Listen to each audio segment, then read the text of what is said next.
Quando o assunto é oração, temos diversos textos das Escrituras que poderiam nos servir de modelo para um estudo mais sistemático do que a oração, quais são os seus elementos, como deve ser feita a oração, qual deve ser a nossa atitude ao orar, etc.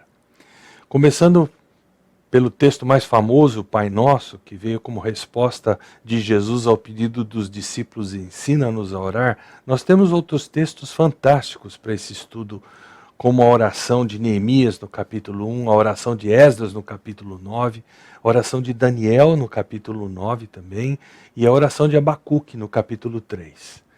Mas também temos o Salmo 90, um texto que se encaixa para falar de oração, porque embora ele fale pouco sobre a prática da oração, quais são os seus ingredientes, ele diz muito a respeito da nossa atitude ao orarmos e qual a nossa real necessidade ao orar. Desnudarmos o nosso coração, nossa alma diante de Deus. Temos com ele uma conversa de coração aberto. O Salmo 90 trata do lado sombrio da vida, lado que nós não gostamos de considerar. Principalmente que se somos jovens e alimentamos a ilusão de que o bem bom, se não chegou ainda, está a caminho e vai durar para sempre.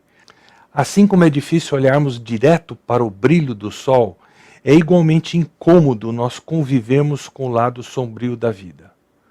O Salmo 90 nos mostra haver um lugar para uma espécie de justo pessimismo, isto é, uma importante lição a ser assimilada. Embora ele termine com uma nota otimista, que me parece ser o que o salmista pretende comunicar. Embora a vida seja sombria, nós podemos confiar em Deus, em sua bondade, e que nós veremos a glória de Deus. Ou seja, nossa esperança começa nessa vida dura, mas se estende para além dela. Quando por Deus nós somos livrados desse lado sombrio, enquanto nesse mundo, isso é pura graça.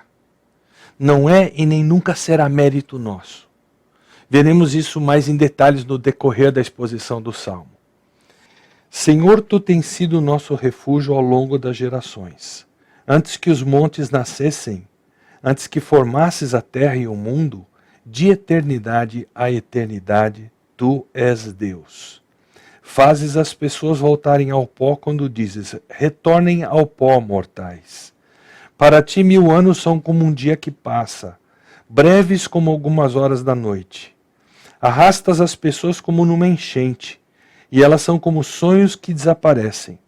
São como a grama que nasce pela manhã brota e floresce, mas à tarde murcha e seca. Somos consumidos por tua ira e ficamos apavorados com tua fúria. Tu pões diante de ti os nossos pecados secretos, e vês todos eles. Passamos a vida debaixo da tua ira e terminamos os nossos dias com um gemido. Recebemos 70 anos, alguns chegam aos 80, mas até os melhores anos são cheios de dor e desgosto. Logo desaparecem e nós voamos. Quem conhece o poder da tua ira? Grande é a tua fúria, como o temor de que és digno. Ajuda-nos a entender como a vida é breve, para que vivamos com sabedoria. Ó Senhor, volta-te para nós. Até quando demorarás? Tem compaixão de teus servos. Satisfaze-nos a cada manhã com o teu amor, para que cantemos de alegria até o final da vida. Dá-nos alegria proporcional aos dias de aflição. Compensa-nos pelos anos em que sofremos. Que nós, os teus servos, vejamos os teus feitos outra vez. Que nossos filhos vejam a tua glória. Seja sobre nós a bondade do Senhor nosso Deus. Faze prosperar nossos esforços. Sim, faze prosperar nossos esforços. Antes de nós entrarmos no texto propriamente dito, eu quero chamar sua atenção para algo bastante interessante, que tem tudo a ver com o porquê e como esse salmo foi escrito. A vida de Moisés, ela foi constituída por 3 fases. A fase 1 foram os primeiros 40 anos de Moisés, que foram de realização humana, vivendo no palácio de Faraó como um de seus filhos. Moisés recebeu o que de melhor havia de cultura da época e se tornou até um potencial herdeiro do trono de Faraó. Mas esse não era o plano de Deus. tudo que Moisés aprendeu no Egito seria útil na sua vida como líder, como libertador e condutor do povo de Israel. Mas Deus precisava antes moldar a vida de Moisés. Foi preciso o incidente de Êxodo 2, em que Moisés mata um egípcio para livrar um judeu que estava por ele sendo espancado, para que ele tivesse que fugir para Midian, que ficava a cerca de 500 quilômetros do Egito, para que Deus desse início à fase 2 da vida de Moisés. Os 40 anos seguintes, em Midian, foram anos em que Deus forjou a têmpera de caráter de Moisés, quando ele passou a cuidar das ovelhas de Jetro, também é conhecido por Reuel, que lhe deu a sua filha mais velha, Zípora, em casamento. A Bíblia não descreve detalhes desse período, mas nós podemos imaginar o que se passava na mente de Moisés quando ele iniciou esse seu tempo em Midian. Com um caminho humanamente promissor do palácio de Faraó, ele precisou abandonar tudo e fugir para não ser morto por Faraó, que já tomara conhecimento do fato de que ele matara um egípcio para defender o judeu. Era como se Moisés olhasse para a sua vida e dissesse: minha vida acabou. Da corte mais famosa e poderosa do mundo, o palácio de Faraó, no Egito, ele foi parar no deserto. Mas durante esses 40 anos de deserto na vida de Moisés, Deus começou a trabalhar o caráter dele, amansando-o como se amansa um cavalo selvagem, quebrantando o seu coração, arrancando dele a independência de Deus e substituindo completa dependência de Deus. Ao final desses 40 anos, Moisés já não era o autossuficiente possuidor da atitude: deixa comigo que eu mato se precisar, mas eu resolvo. Passada a fase 2, Moisés está agora pronto para ser instrumento dócil nas mãos de Deus. E foi perto de completar 80 anos que Deus falou com ele cara a cara, naquele conhecido episódio da sarça ardente, chamando-o à libertação do povo de Israel do Egito e a condução desse povo à terra prometida, a tarefa sem sombra de dúvida mais importante da vida de Moisés. É provavelmente a essa altura da vida de Moisés, aos 80 anos, que ele escreveu esse salmo, mas parece que foi um pouquinho antes dessa experiência da sarça ardente, após ele ter aprendido sobre Deus, provavelmente ter aprendido o verdadeiro temor de Deus em comunhão com seu sogro Jetro durante 40 anos. A essa altura da vida, Moisés havia aprendido a buscar a Deus e a cultuá-lo como único Deus, mas ele ainda não tinha diante de si a perspectiva que a melhor fase da sua vida ainda estava por começar. Com isso em mente, olhando para o Salmo 90, nos versículos 1 e 2 nós encontramos o louvor pela eternidade de Deus. Nos versículos 3 a 12 nós encontramos a percepção da situação angustiosa do ser humano. E nos versículos 13 a 17 nós encontramos o pedido do ser humano sábio a Deus. Os versículos 1 e 2 descrevem a grandeza de Deus como o porto seguro de Israel. Senhor, tu tens sido o nosso refúgio. É interessante nós nos referirmos a Deus assim. O Salmo 91, 9 também chama Deus de refúgio. E o que Moisés tem em mente aqui é lar, habitação, aquele local onde nós estamos seguros, refugiados, escondidos do perigo.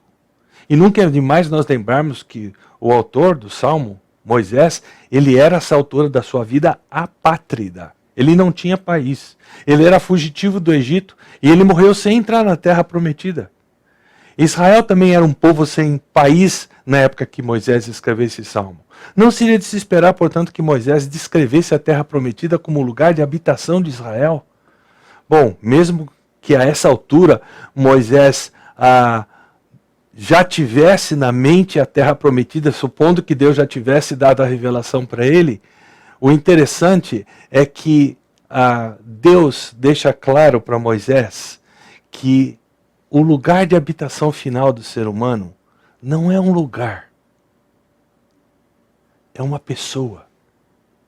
Deus é o nosso lugar final de habitação. Nele nós encontramos a segurança e a paz perfeitas. Digno de nota é que Deus, aqui descrito como nosso refúgio, ele é descrito como refúgio ao longo das gerações, diz o final do versículo 1. A ideia que Moisés escreveu dizendo que as sucessivas gerações, desde Abraão, que já haviam existido, ou seja, Deus tem sido o nosso refúgio, a nossa habitação, entra geração, sai geração. Esse versículo fala da história de Israel, assim como fala profeticamente em relação à segurança futura, escatológica de Israel. O versículo 2 enfatiza a eternidade de Deus. Antes que os montes nascessem, antes que se formasse a terra e o mundo, de eternidade a eternidade, tu és Deus. Se no versículo 1 Moisés diz que Deus tem sido o nosso refúgio, o versículo 2 destaca a segurança de Israel. E certamente nós hoje podemos dizer que por meio de Cristo é nossa segurança também. Essa segurança é tão grande quanto a existência de Deus, existência eterna. A natureza de Deus não tem início ou fim. Ela é livre de qualquer sequência de tempo e contém em si mesma a causa do tempo. Refúgio, habitação, que certamente significa sustento, estabilidade, tudo assegurado, contínuo, sem fim. Que começo fantástico de Salmo. Parece que Moisés indiretamente já tem em mente o que alguns anos mais tarde ele registraria em Gênesis 1 e 2, como Deus eterno, Pai, Filho e Espírito Santo, como ele tudo criou e ao terminar sua criação constatou que tudo era muito bom, de Gênesis 1:31. E Moisés tem bons motivos para começar forte assim esse salmo. Os versículos 3 a 6 suprem o pano de fundo que irá contrastar esse Deus, nosso refúgio, esse Deus eterno, com a finitude e a limitação do ser humano. O versículo 3 diz: fazes as pessoas voltarem ao pó quando dizes, retornem ao pó, mortais. Parece que agora a mente de Moisés se volta para aquele episódio que mais tarde ele registraria em Gênesis 3. Porque a limitação mencionada do ser humano começa a partir da queda. Poderia ser traduzida: voltem ao pó, filhos de Adão. O ser humano criado a partir do pó da terra é amaldiçoado no sentido de ter que retornar a ela por causa do seu pecado. A humanidade vive sob o soberano decreto de morte e não tem como dele escapar. Versículo 4. Para ti, 1000 anos são como um dia que passa, breves como algumas horas da noite.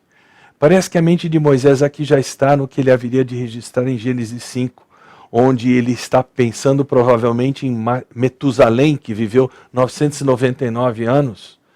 Esse foi o período em que o ser humano mais viveu. Mas ainda assim, comparado com Deus, mesmo que o ser humano chegue a quase 1000 anos, ou chegasse na época a quase 1000 anos, o ser humano ele é finito. Repare nos versículos 5 e 6. Arrastas as pessoas como numa enchente. Elas são como um sonho que desaparece. Quem de nós, ao ouvir estas palavras, não se lembra daquela triste cena da barragem se rompendo lá em Brumadinho? Talvez Moisés estivesse já com o que ele registraria em Gênesis alguns anos depois, pipocando na sua mente. E ele estivesse lembrando que, pela cronologia bíblica, ele sabia que Metusalém morreu no ano do dilúvio. O termo enchente aqui, ele é traduzido como dilúvio na maior parte das versões em inglês. É a mesma palavra. O recado parece claro. Deus enxerga o fator tempo de forma diferente que o homem enxerga. Nós o enxergamos pela perspectiva meramente humana. Deus o enxerga pela perspectiva divina, eterna, perspectiva de que existe fora, de quem existe fora do tempo. A eternidade de Deus se contrasta com a brevidade da vida do homem sobre a terra. E precisamos lembrar, necessariamente, que essa brevidade de vida do homem é hoje ainda maior, por mais que a ciência sue para prolongar a vida humana há alguns anos. E quando o versículo diz que o ser humano é como um sonho que desaparece, parece que o texto está nos dizendo que o homem passa a sua existência como se estivéssemos em coma, num torpor só, nem se dando conta que Deus existe, e a Ele nós daremos conta de nossa existência e de nossos atos. No restante do versículo 5 e no versículo 6 nós lemos: são como a grama que nasce pela manhã brota e floresce, mas à tarde murcha e seca. Moisés se vale da figura da relva para pintar a brevidade da vida. É uma figura de linguagem comum na Bíblia para descrever o estado do homem.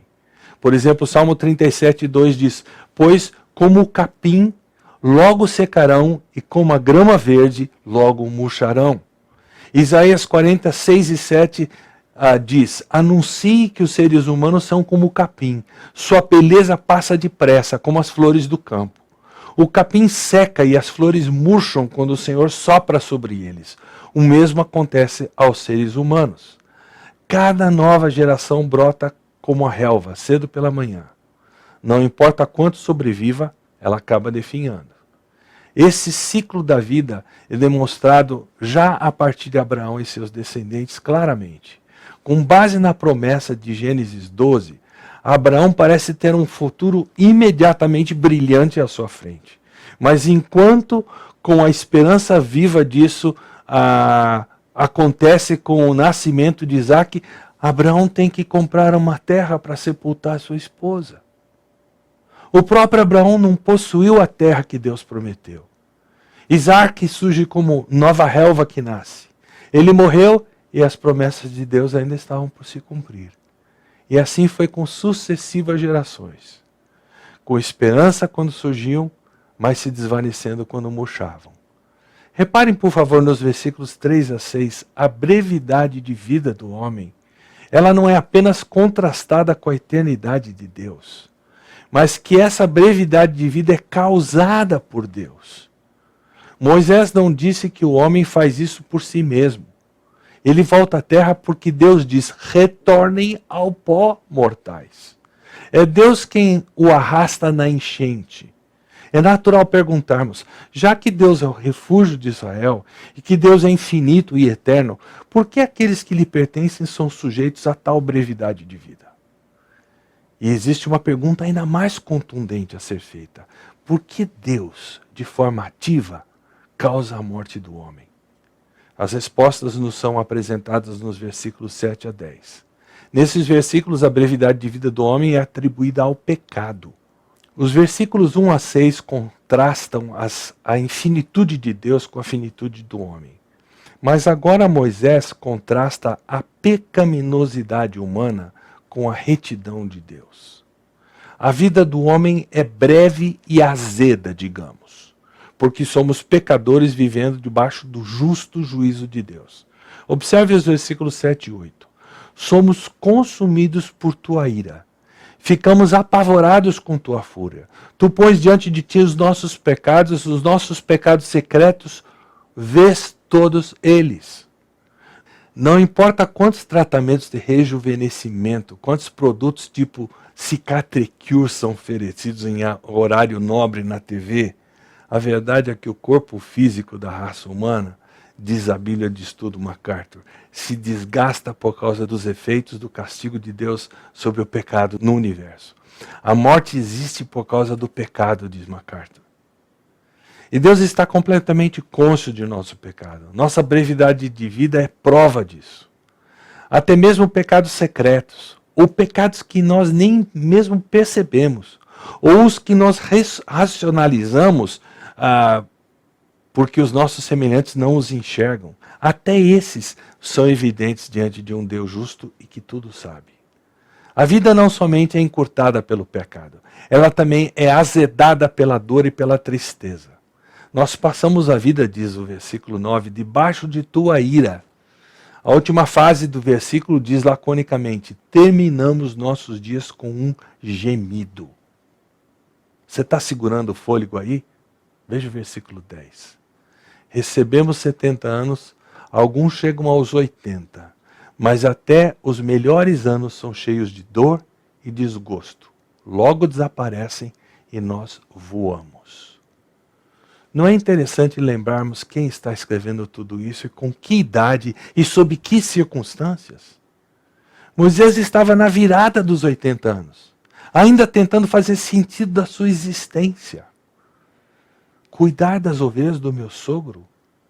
Tudo bem que eu já aprendi muito sobre Deus nesses anos, mas esse é o meu destino, o meu fim, até o fim da vida. Mais uma vez nós somos relembrados do livro de Gênesis. Nós sabemos, por exemplo, que a consequência do pecado de Adão e Eva não só foi retornarmos ao pó, mas também vivermos em fadiga e dor. Tudo foi consequência do pecado. Hoje em dia nós trabalhamos arduamente durante vários anos. E quando finalmente nos aposentamos e achamos que vamos curtir a vida, viajar, descansar, curtir os netos, nós descobrimos que boa parte da nossa aposentadoria é consumida pelos remédios de que precisamos. E se somarmos isso ao plano de saúde que pagamos, isso para quem consegue chegar ao ponto de não ter que depender do SUS. Os nossos sonhos de viajar, de passear, de curtir a vida, são não apenas atropelados pela falta de recursos financeiros, eles são surpreendidos por uma saúde que vai embora como por entre os dedos e não volta mais. Tantas vezes somos consumidos, e não precisa ser idoso para isso, por relacionamentos que fazem água. Estamos diante da implacável realidade da vida. Ela é marcada por limitações, por fadiga, por sofrimento. Esse é o lado sombrio, mas real da vida. Essa é a situação angustiosa do homem descrita por Moisés. Deus é eterno, mas o homem é limitado. E sua vida é curta, além de marcada pela tristeza, sofrimento e trabalho árduo. Se Moisés parasse aqui, seria sem sombra de dúvida um quadro real, mas desesperador. Mas ele nos aponta a solução. Os versículos 11 a 17 aparecem como resposta apresentada por Moisés quanto ao dilema da humanidade, que, convenhamos, era o dilema que ele mesmo enfrentava em sua vida àquela altura. Ela ainda não fazia muito sentido para ele. Se a vida é realmente como Moisés descreveu nos versículos 1 a 10, um homem certamente precisa da ajuda de Deus. E a ajuda de Deus é o objeto da petição dos versículos 11 e 12. Moisés não fazia ideia da vida que ainda estava reservada para ele. Mas movido ao temor de Deus, que ele já conhecia, ele inicia essa parte do Salmo, essa parte final do Salmo da seguinte forma: quem conhece o poder da tua ira? Grande é a tua fúria, como o temor de que és digno. Ajuda-nos a entender como a vida é breve, para que vivamos com sabedoria. Em lugar de tentar explicar as maldições da vida, Moisés, como um homem sábio, reconheceu a justa ira de Deus como causa final de todas as suas aflições e, consequentemente, ele aprendeu a temer a Deus. Mas o triste é que o ser humano, e aqui infelizmente é preciso incluir tantos de nós que nos dizemos crentes em Cristo Jesus, o triste é que o ser humano teimosamente se recusa a perceber por completo a realidade do que Moisés disse nessa primeira parte do Salmo. Nós obstinadamente nos recusamos a considerar a eternidade e a justiça de Deus. Nos recusamos a focar a atenção na completa pecaminosidade humana e nos sofrimentos da vida, porque simplesmente não é isso que nós desejamos ouvir. Experimente falar com quem você está aconselhando, por exemplo, que o problema da situação enfrentada se chama pecado. A pessoa dá um jeito e ela não volta mais. Nós parecemos com aquela netinha de 4 anos que diz: vovô, faz de conta que. Provérbios nos ensina que o temor do Senhor é o princípio da sabedoria. O primeiro aspecto da sabedoria que Moisés pede a Deus no versículo 11 acaba sendo a sabedoria para reconhecer a justiça e a santidade de Deus. Eu penso que quando Moisés pede ajuda-nos a entender como a vida é breve, ele está pedindo a Deus que o capacite para enxergar a vida como ela realmente é e enxergar o homem como ele realmente é. E entender como a vida é breve inclui enxergar a vida como Deus a descreveu. Precisamos reconhecer que Deus é eterno e o homem é simples mortal. Que Deus é reto e justo e o homem é apegado ao seu pecado. O fato é que nós só nos enxergamos como realmente somos quando chegamos ao ponto de enxergar a Deus como Ele realmente é. Isaías obteve uma consciência do seu próprio pecado quando lhe foi dada uma visão da justiça e da santidade de Deus. Foi aí que ele exclamou: estou perdido porque sou um homem de lábios impuros.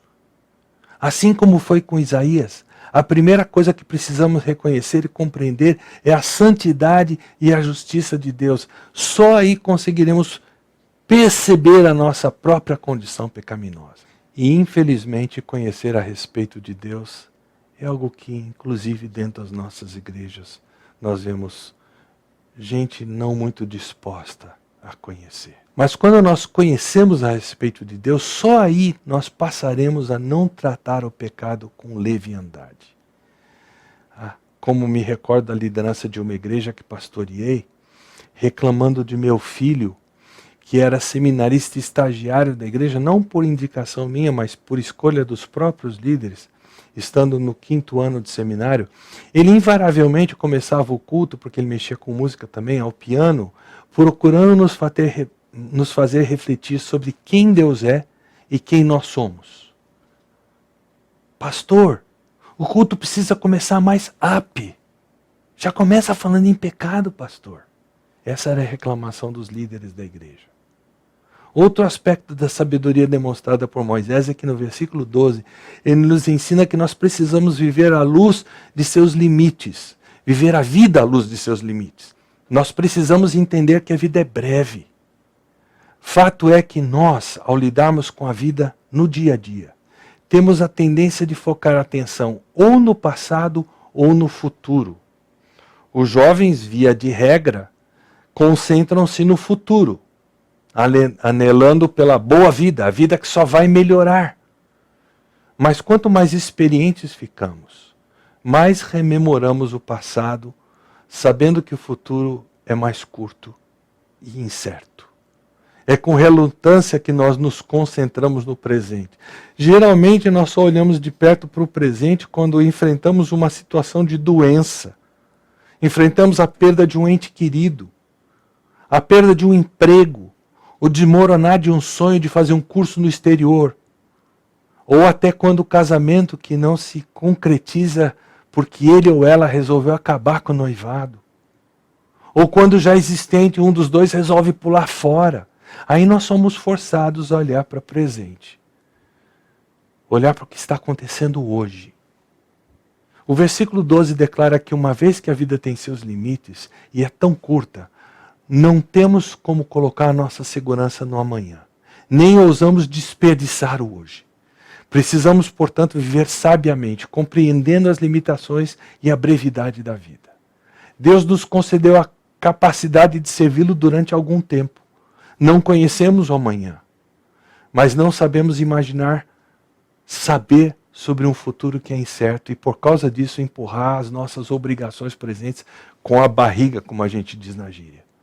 A primeira petição de Moisés, portanto, nos versículos 11 e 12, é que Deus nos transforme, dando-nos sabedoria para discernir a vida como ela realmente é.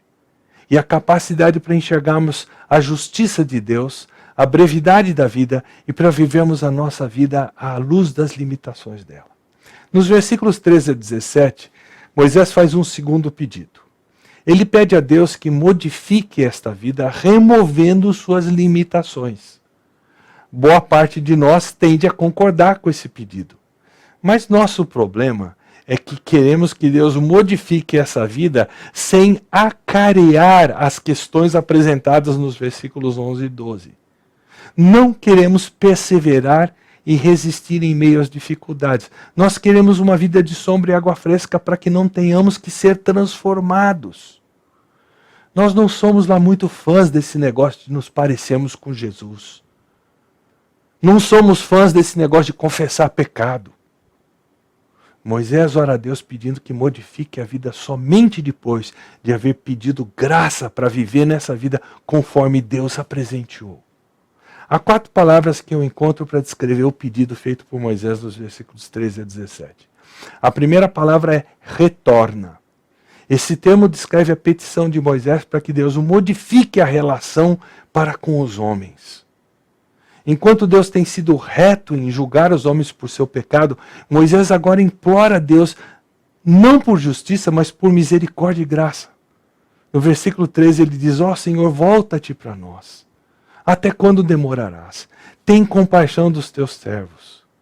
Deus é um Deus de salvação e aqui Moisés pede que ele salve, que ele se volte para nos ajudar os seus. A segunda palavra é a palavra revela. No versículo 16 ele diz, que nós, teus servos, vejamos os teus feitos outra vez. É como se a face de Deus, seu contato íntimo e pessoal com o seu povo tivesse sido coberto por um véu. Faz um certo tempo que o reto poder de Deus não é demonstrado. Parece que Deus se encontra distante e indiferente em relação ao seu povo. Portanto, Moisés implora que Deus agora intervenha, rompa a história e revele a sua força, seu poder, a sua salvação aos homens. A terceira palavra é restaura. Esta vida presente não é o propósito último para o qual o homem foi criado. O que vimos descrito resultou do pecado do homem, veio da queda. Moisés clama a Deus para que restaure toda a criação e a humanidade para aquilo que poderia ser, que deveria ser. A vida não deveria ser fútil, mas ela o é. A vida não deveria ser breve, mas ela o é. Moisés implora que Deus remova o estigma do pecado, a futilidade da vida, e que restaure, que renove. Lemos isso nos versículos 14 e 15. Satisfaze-nos a cada manhã com o teu amor, para que cantemos de alegria até o final da vida. Dá-nos alegria proporcional aos dias de aflição. Compensa-nos pelos anos em que sofremos. A última palavra é recompensa. Enquanto Moisés não vê hora de Deus novamente intervir na história, revelando seu braço forte, ele não enxerga as ações de Deus totalmente desconexas da atividade humana. No versículo 17 nós lemos: seja sobre nós a bondade do Senhor nosso Deus. Faze prosperar nossos esforços. Sim, faze prosperar nossos esforços.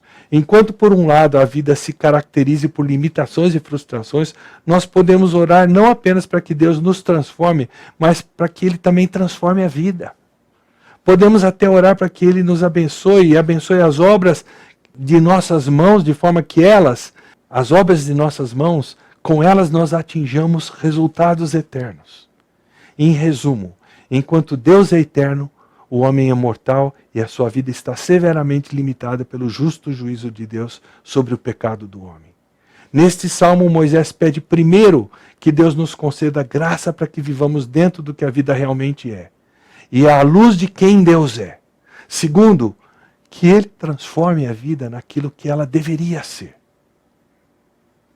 Em conclusão, hoje o ser humano gasta a maior parte da sua vida, da sua energia, tentando negar essa realidade de vida e procurando racionalizar que com apenas um pouquinho mais de esforço humano, sem Deus, a vida pode se tornar realizadora. Engana-se no sentido de que a frustração e a futilidade possam ser eliminadas. Essa cosmovisão tem levado o ser humano a ter uma visão distorcida de felicidade. Ser totalmente focado no entretenimento, no prazer, no adquirir de bens materiais. Tudo isso faz parte de um auto-engano imposto pelo próprio homem a si mesmo. E esse auto-engano está hoje dentro das nossas igrejas. Evangeliza-se hoje prometendo que a fé em Cristo é a solução para todos os nossos problemas. Prega-se um evangelho que nada mais é do que uma fórmula para a obtenção de sucesso. Outros afirmam que somente se tivermos muita fé, e subentenda-se fé que nós, com nossos próprios esforços, produzimos. Se tivermos muita fé, portanto, ficaremos livres do sofrimento e as tristezas não farão parte mais da nossa existência. Isso é que está sendo pregado por aí. Isso, meus irmãos, não é esperança bíblica, isso é mentira diabólica. Não é o que as Escrituras ensinam. A Bíblia não dá guarida para esse tipo de esperança. A Bíblia jamais oferece livramento imediato do trabalho com fadiga, da tribulação. Promete sim que há perdão para os pecados, que Deus pode ser conhecido, que pode nos suprir com um sustento sobrenatural nas provações e nas adversidades da vida. E a Bíblia também nos assegura de uma eternidade em que toda frustração e futilidade de vida terminarão. O grande problema é que sabemos muito pouco sobre o céu. Cantamos muito pouco sobre o céu. Pensamos muito pouco sobre o céu. Tenho até a impressão que na nossa ignorância nós achamos que o céu será chato. O refutar da verdade ensinada no Salmo 90 conduz a consequências devastadoras. Quem tende a ter essa esperança de um mundo de sombra e água fresca acaba sendo irresponsavelmente otimista. O resultado é que tal pessoa, em lugar de voltar-se a Deus à busca de perdão e salvação, acabará voltando para dentro de si mesma e sacrificará uma esperança futura em troca de prazeres imediatos e mundanos. Esse falso otimismo afasta as pessoas de Deus. É por isso que as boas novas do Evangelho começam com a triste notícia do pecado do homem e suas consequências. Não é sem razão que esse é o tema de Paulo nos primeiros 3 capítulos de Romanos. Não é sem razão que o nosso Senhor Jesus Cristo começou as bem-aventuranças dizendo: felizes os pobres de espírito, ou seja, os que enxergam sem condições pelos seus próprios esforços de chegar ao céu. E ele continua: pois o reino dos céus lhes pertence. Felizes os que choram, choram pelo seu pecado, pois serão consolados. Os que enxergam a vida conforme ela realmente é, a descrição dada pelo Salmo 90. Esses se voltarão para Deus à busca de ajuda e de esperança. Somente os doentes procuram cura. Somente os perdidos buscam salvação. E quando fazemos isso, Deus pode fazer a nossa vida passar a ter um sentido que jamais imaginamos. Isso é só olharmos para Moisés. A oração dele foi respondida. Que vida rica ele teve dos 80 aos 120 anos de vida. E sabe o que mais? Ele não entrou na terra prometida por causa da sua desobediência a Deus em Meribá, certo? Quando ele feriu a rocha e Deus havia dito para ele que em vez de ferir a rocha, que ele falasse a rocha. Mas sabe o que a graça de Deus fez vindicando Moisés? E poucos se dão conta disso. Ele na verdade entrou na terra prometida. Já na época de Jesus. E na condição de pecador perdoado e com o corpo já glorificado. Isso aconteceu na transfiguração de Jesus. Você está disposta a viver a realidade de vida conforme descrita no Salmo 90? Mas com o resultado do pedido a Deus de que Ele faça nela a diferença? Deus lhe abençoe.